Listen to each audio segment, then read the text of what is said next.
So in this Excel file, we've created a tool where we can export this sheet as a PDF, but we can also attach that PDF to an Outlook email if we'd like. So I'm going to go ahead and click Export to PDF.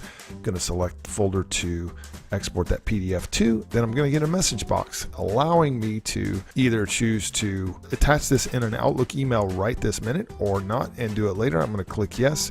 We'll get an Outlook email, and notice here that we've got pre-populated subject line with our client name, as well as the client name appended to a canned file name with the date and the time to our PDF. Now we can also program in the recipient email addresses. So in this file, we've used the same template. I'll go ahead and export to PDF. I'll go ahead and choose my folder, click OK. Then I'll get the question, do we want to attach this in an email?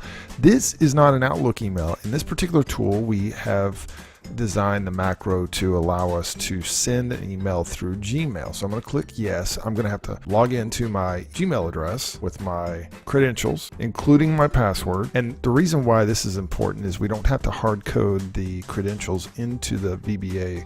We can use variables and do this dynamically. So if you wanted to come along and you wanted to use a different email address or different Gmail address specifically, you could certainly do that. So I'll click OK. I'm going to have to put my recipient email address in here, and I'm just going to use my own other address, and we'll see how that goes. Click OK, and now we get confirmation that the mail was sent. Click OK. Now let's pop over to Gmail, and we can see here that I did get that email from the Todd Q. Brandon address.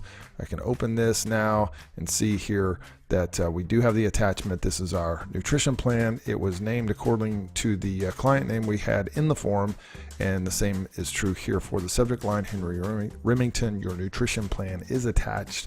This is a canned message that's hard coded in the actual macro, but this can be also adapted and customized using a form within Excel to put in a personalized message as well. So there you have it.